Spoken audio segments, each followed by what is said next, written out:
나무 대방광 불하은경 나무 대방광 불하은경 나무 대방광 불하은경. 오늘 산성이 하엄경 해석할 부분은 하엄경 보현행원품 제외하고 80권이 39품인데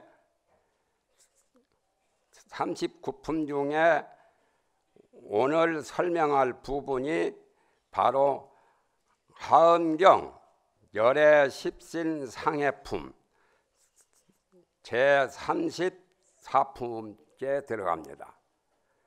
39품 중에 34품째 해석을 올리겠습니다. 열애 십신 상해품이라고 하는 것은 열애는 서가열애 비로자나 부처님을 말한 뜻이고, 십신은 열애의 10가지 몸을 10가지 그 신상을 십신이라고 합니다. 상해품이라고 하는 것은 내나 열애의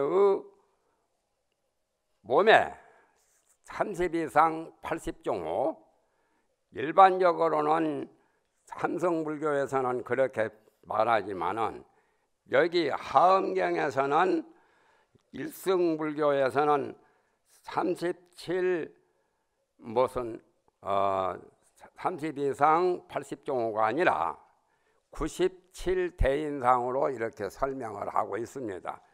그래서 몸의 덕상과 신상이 한두 가지가 아니고 여러 가지 많기 때문에 바다의 자를 써서 상해품이라고 합니다.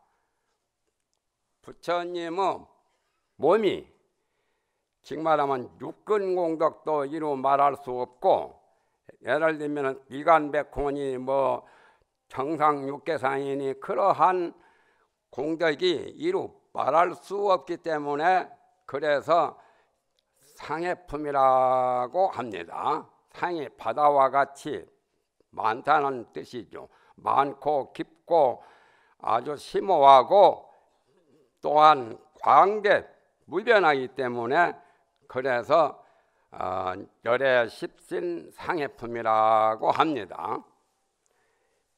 십신이라고 하는 것은 그 전에 저 위에서는 설명이 나와 있지만은 여기에서는 열애 십신이라고 10가지 그 몸은 설명이 이 품에서는 없습니다.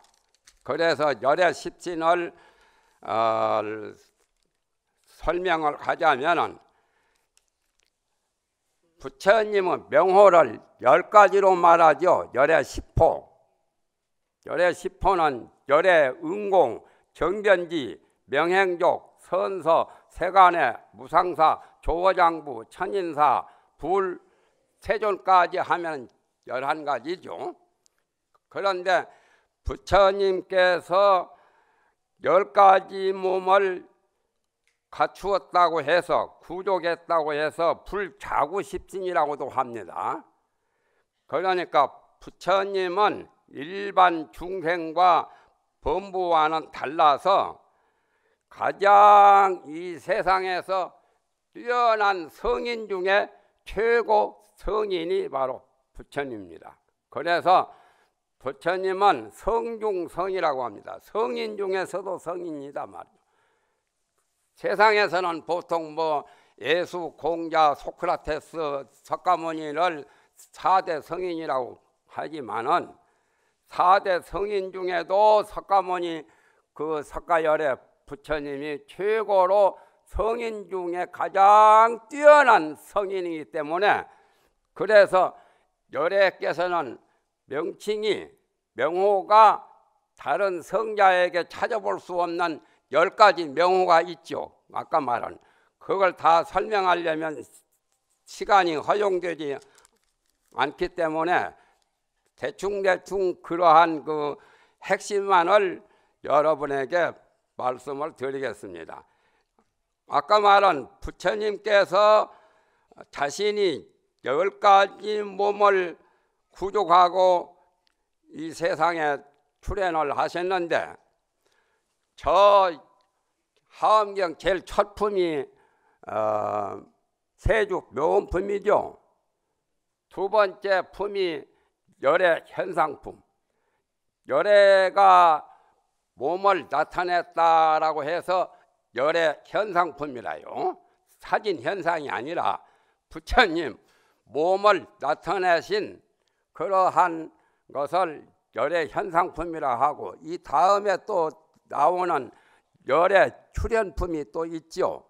부처님께서 세상에 나타나신 출현하시는 그러한 품도 있는데, 여기서는 그러면 열애 현상, 부처님께서 몸을 나타내신 그 몸이 대관절 어떤 몸이냐, 그걸 설명하는 것이 여기서 말하는 열애 십신상해품이나 그 다음에 또 제35회는 열애수호 광명공덕품, 열애수호 광명공덕품, 그 두 가지가 다 열애께서 부처님께서 몸을 나타내신 그러한 내용들입니다. 그런데 불자구 십신에는 첫째는 보리신이라요. 보리의 몸이다.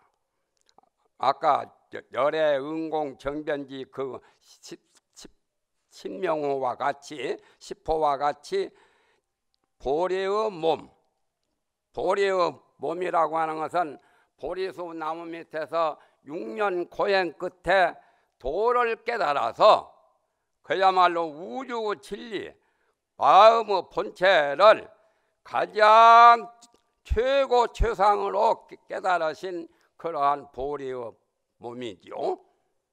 그래서 그 나무가 원래가 필발나수인데 그 나무를 바꾸어서 명칭이 바뀌어가지고 보리수라고 한 겁니다.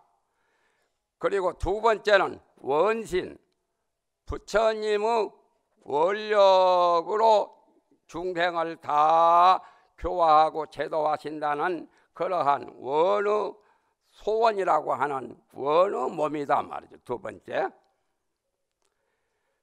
부처님의 원을 여러 가지로 말하죠. 가령 약사부처님은 12가지 원을 세우셔서 동방만월세계에서 약사 유리광 부처님으로 세상에 나타나셨고, 보현보살은 하엄경에 10가지 원이 있습니다. 보현 10대 원, 보현보살. 그리고 아미타불은 유명하신 서방정토 극락세계의 아미타 부처님께서는 성불하시기 전에 48대 원을 세우셨습니다. 48가지 큰 원을 세우셨죠. 그 아미타 부처님이 부처님 중에 가장 뛰어나신 부처님이라고 그러죠. 여러 부처님은 스승입니다. 그렇다 해서 석가모니 부처님하고 비교를 한다면 똑같은 동등한 평등한 부처님이신데 원력이 참 대단하십니다.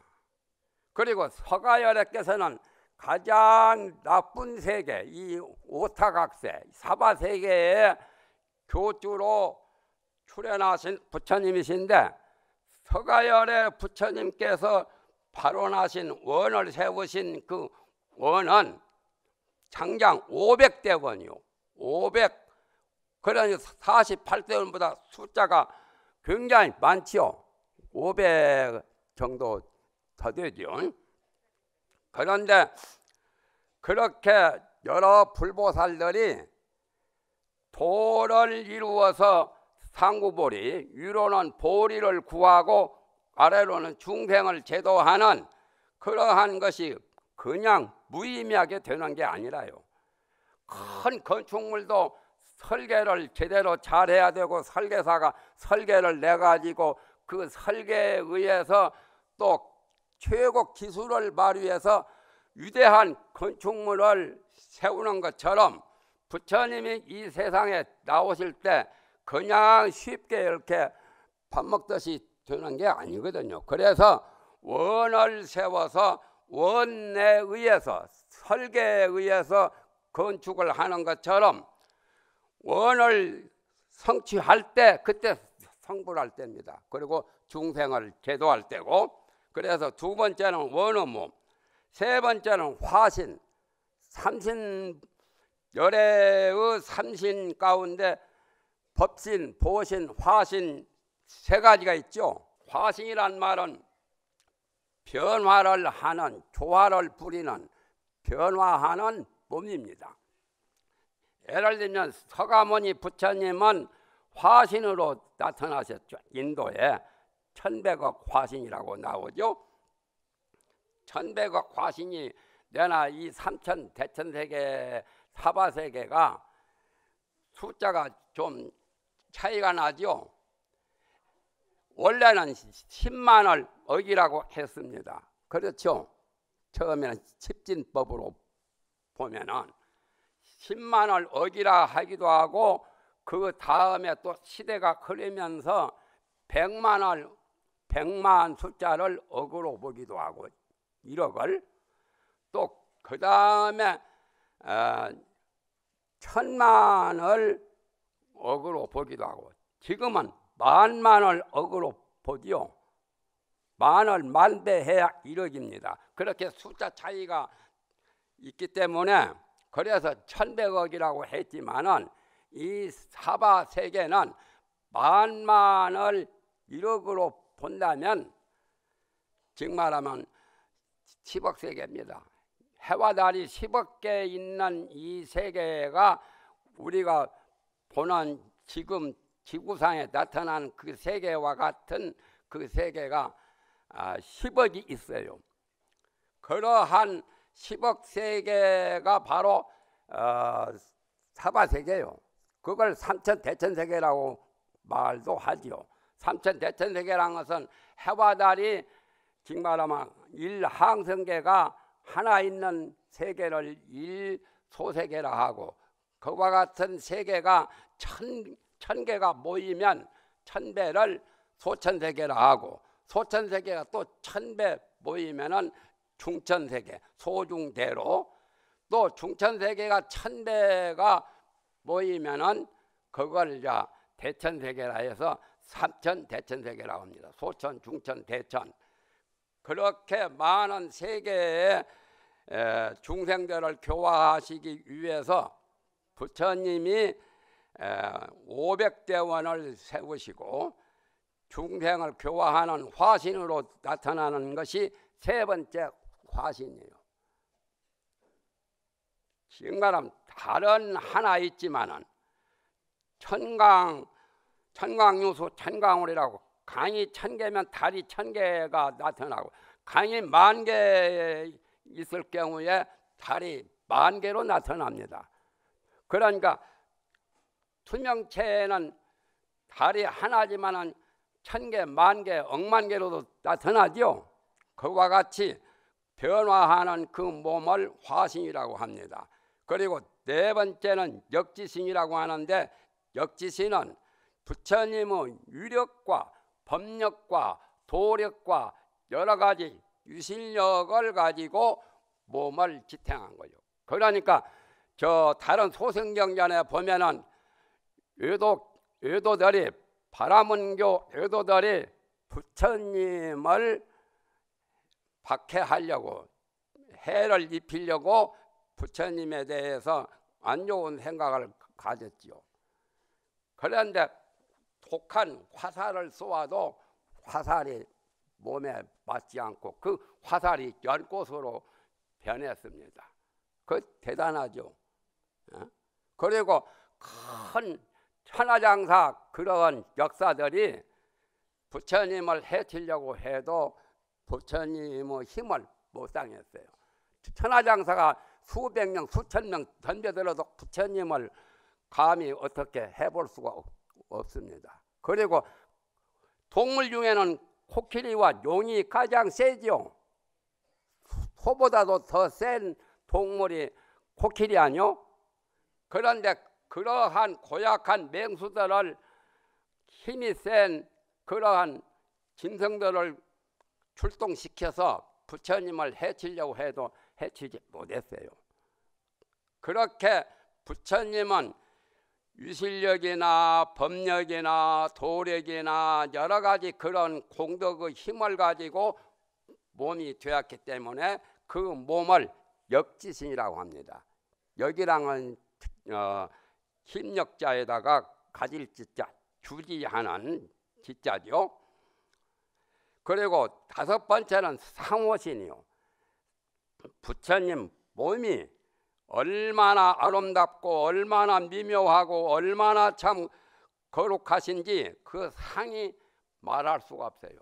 그래서 상호신이 있는데 그 보통 일반적으로는 30 이상을 말하지만은 하엄경에서는 97 대인상이라고 해서 숫자가 훨씬 많죠.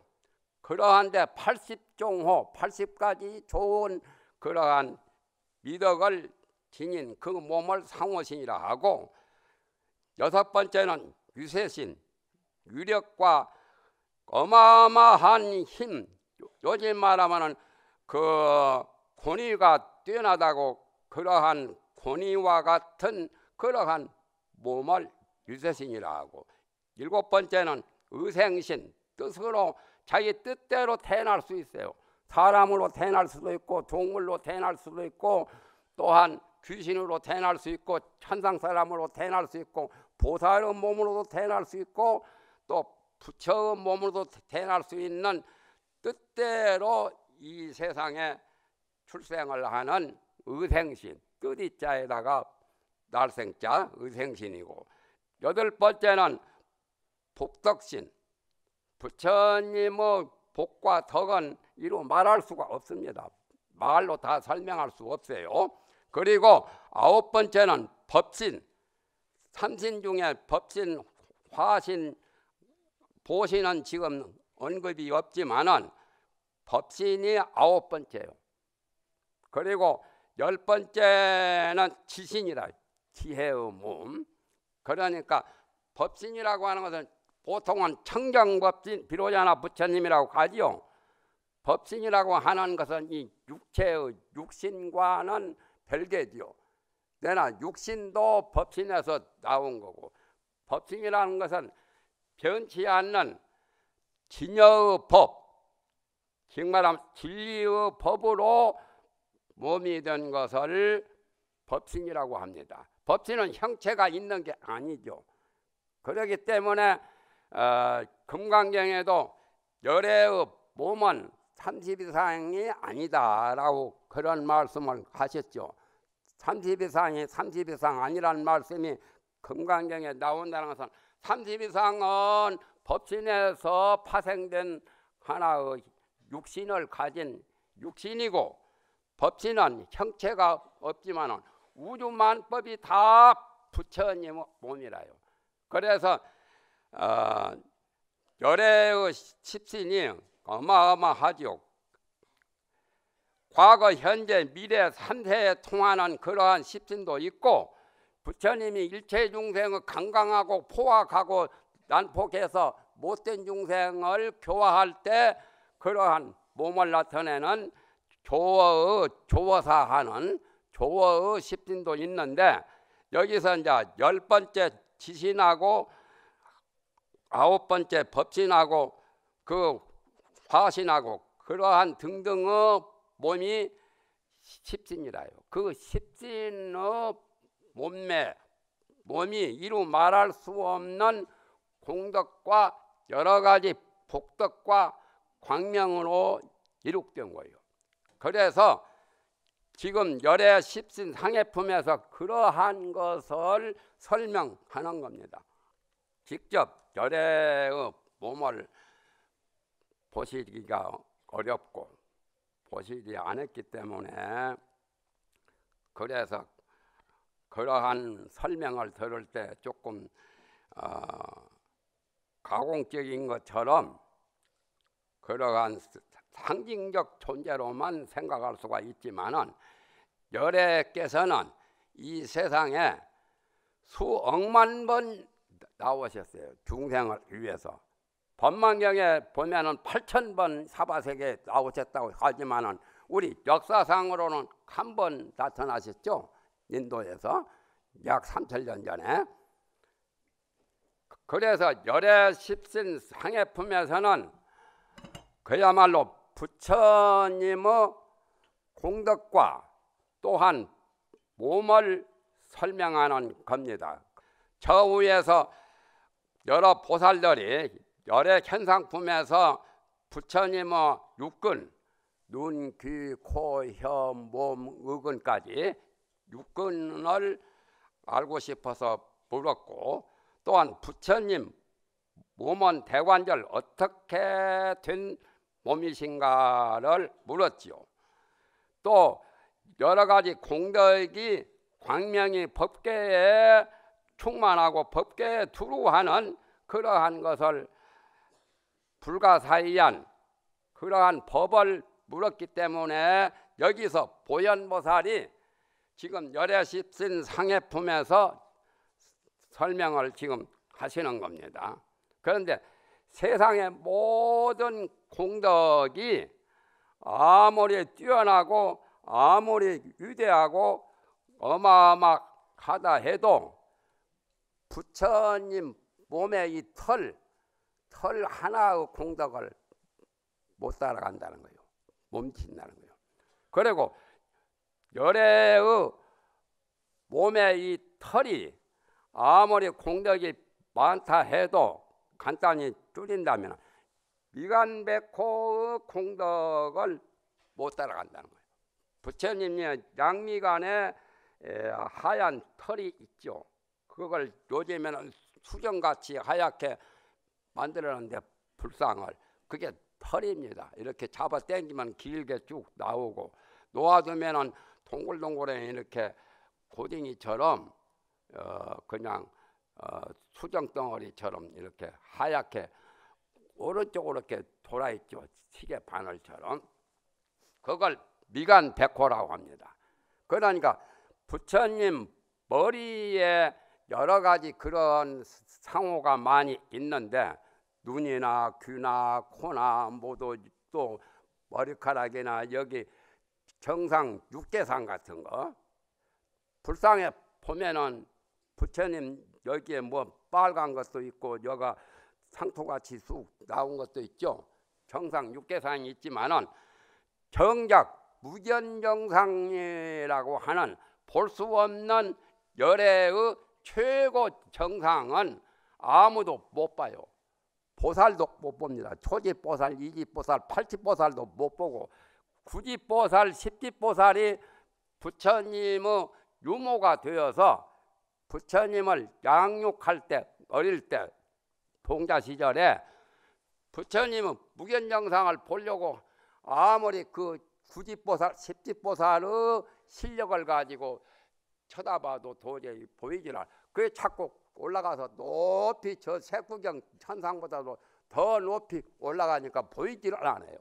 그래서 그 정상의 공덕을 무견정상이라고 볼 수 없는 정상, 요즘에 이 말을 정상이라고 하죠. 세계 대통령들 뭐 회의할 때 정상 회의한다고 그러죠. 내나 그 정상이요.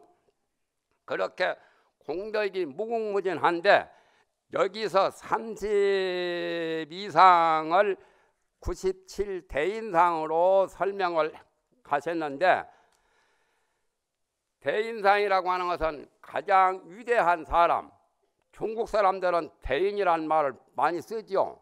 그러나 공자께서 주역에서 대인을 설명할 때는 성인을 대인이라고 했어요. 주역에 뭐라고 말씀이 나오냐면 대인자란여 천지로 합기도, 대인, 위대한 성인 중에 성인인 그러한 분을 대인이라고, 몸이 커서가 아니라 그분은 도와 덕과 공덕과 여러 가지 법력이 복덕이 뛰어나기 때문에 그래서 대인이라고 하는데, 그 여기서 32 대인상은 열의 정상에 있다라고 나오죠. 그런데 그것이 다 광채가 찬란해요. 빛이 찬란합니다. 그래서 여의보 만이의 보석 광명으로 나온단 말이에요. 그래가지고 일체 끝없는 모든 세계에 두루 충만해 있다는 거예요. 그러니까 좀 알기가 어렵죠. 불상은 거기에 한 1000분의 1, 10,000분의 1 정도를 그 부처님 당시 때 붙어서 불상을 만들기 시작했어요. 부처님께서 탄생하신 후 7일 만에 마야부인이 세상을 떠나셨죠. 그래서 성불하신 후에 마야부인을 위해서 부처님이 설법을 가셨어요. 그때 마야부인은 도리천에 계셨어요. 천상에. 도리천은 인간에서 제일 가까운 하늘이 사왕천입니다. 사천왕 일주문에 들어오면은 사천왕이 계시죠. 동방, 서방, 남방, 북방. 그 사천왕 그 해와 달이 있는 그 하늘을 사왕천이라고 하고, 사왕천 위에 수미정상에, 여기도 수미정상이라고 나오죠. 화엄경에. 수미정상에 있는 그 하늘나라가 도리천이요. 제석천왕이 사시는 그 천국인데, 마야부인이 거기에 계시기 때문에 부처님께서 마야부인을 위해서 그 도리천궁에 올라가셔서 마야부인에게 이제 설법을 하신 게 지장보살 본원경입니다. 지장보살 아시죠? 지장기도 많이 하고. 그런데 다른 연지대사 어록을 보니까 관세음보살 많이 이렇게 명호를 연불하듯이 연불하는 그 공덕이 다른 여러 항아 모래수와 같이 많은 보살의 명호를 수지한 것보다 관세음보살 명호를 수지한 게 공덕이 또 같다라고 했죠. 법화경이나 능엄경에. 그런데 연지대사 어록을 보니까 그 관세음보살 명호를 많이 수지한 공덕보다 나무 지장보살 그 공덕도 어마어마하게 많다라고, 도리어 관세음보살 명호를 수지한 것보다 더 많다라고 이제 그 연지대사의 법문집에는 그렇게 나와요. 연지대사라고 중국 명나라 때 3대 고승 중에 가장 1인자요. 연지대사, 감산대사, 지국대사. 그런데 도가 참 뛰어나신 대선지식인데 그분이 그런 말씀을 하셨어요. 그래서 지장보살 그 본원경을 마야부인을 위해서 석 달 동안 연설을 하신 거예요. 지구상에서 보니까, 여기서 보니까 석 달이지 거기는 잠깐이요. 한두 시간 됐겠지요.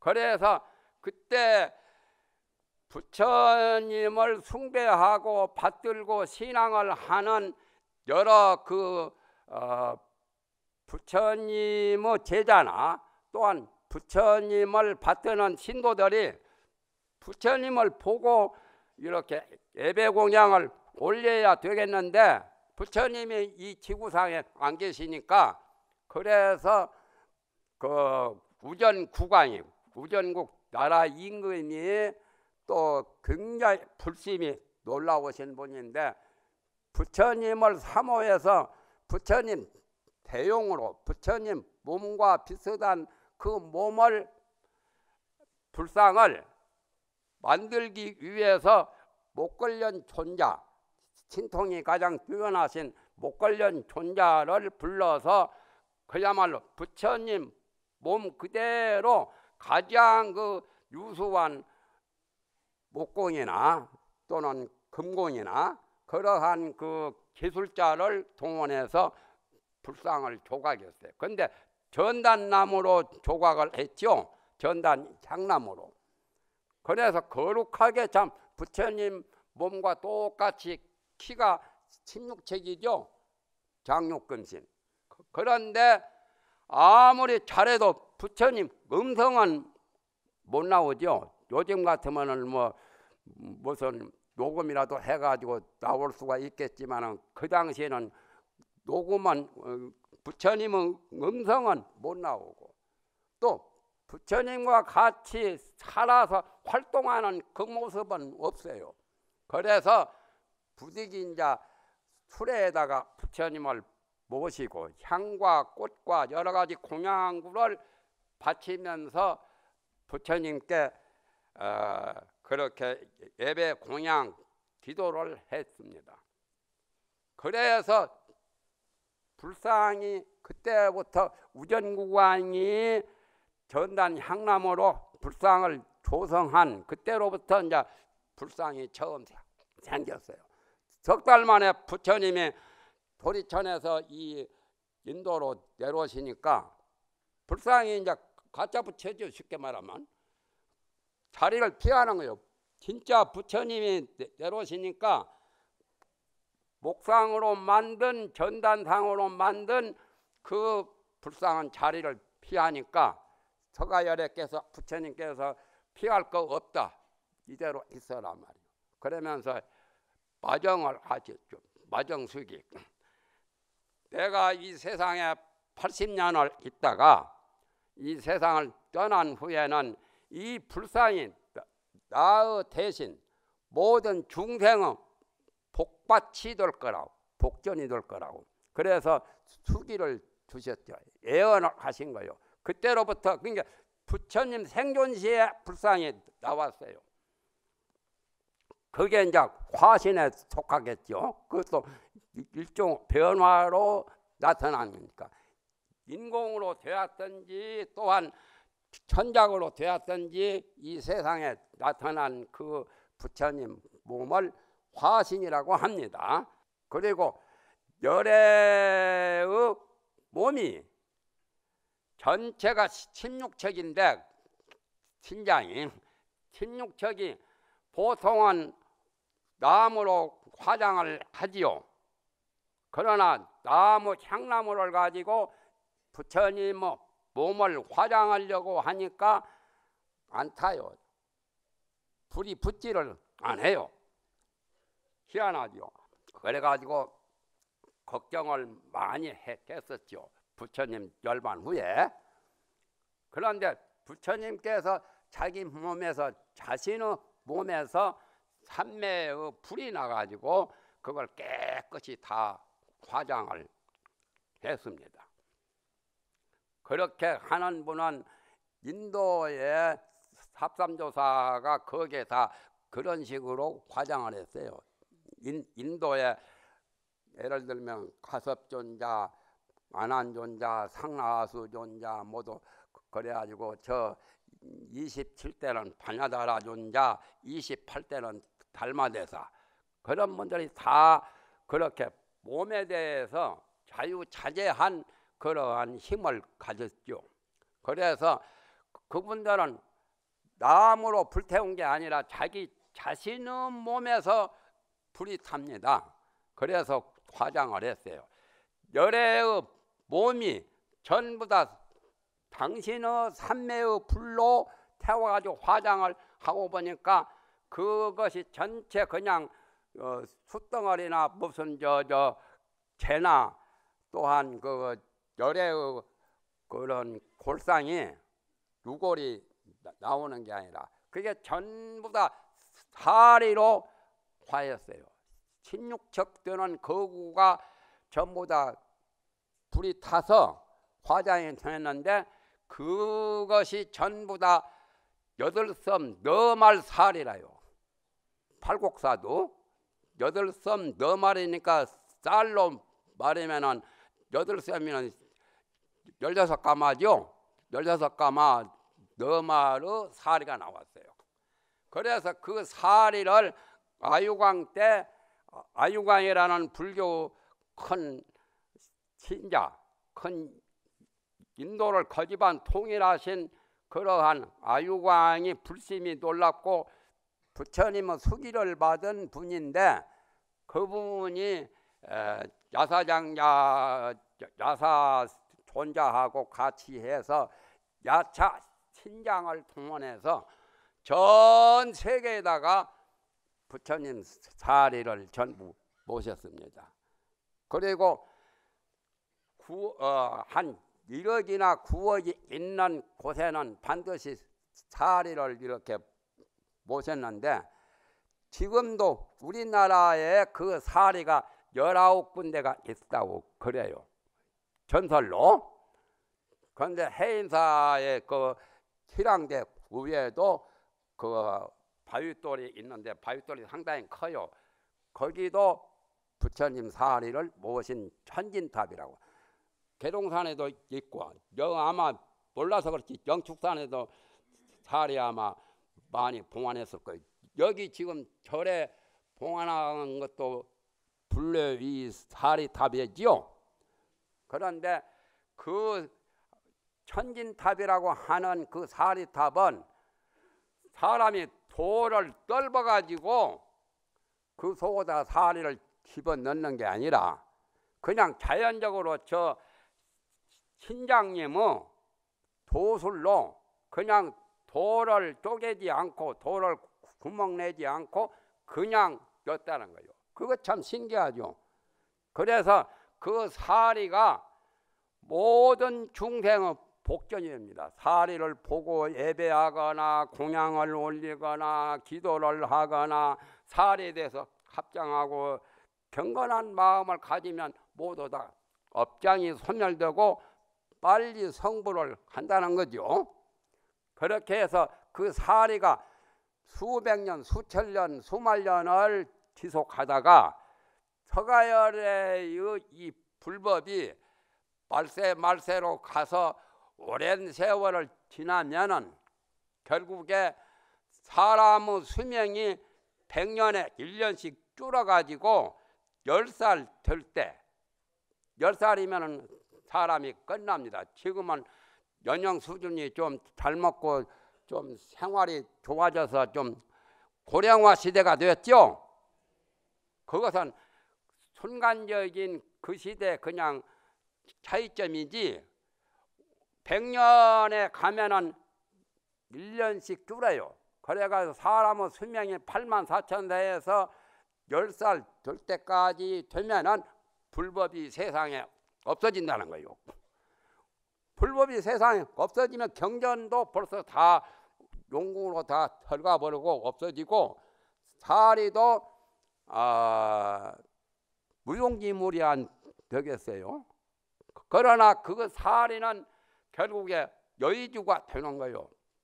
여의주가 되어서 용왕이나 저 천왕 천주들이 얻으면은 자기들의 그 바람도 불 수 있고 비도 오게 할 수 있고 여러 가지 초능력 그러한 신통력을 행사합니다.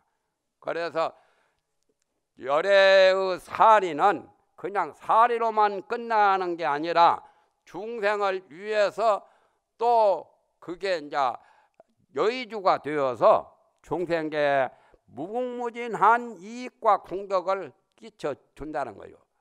그런 분이 세상에 어디 있습니까? 그리고 온 몸에서 광명이 나서 광명이 우주 세계를 다 비추고도 남는 그러한 광명이 부처님마다 다 있어요. 그거 두 가지만 알아도 그야말로 열애는 보통 일반 성인보다도 비교가 되지 않는 무궁무진한 불가사의한 공덕과 불가사의한 복덕과 일실력, 신통력을 가졌다는 것을 우리가 그렇게 의식을 하시면, 인식을 하시면 됩니다.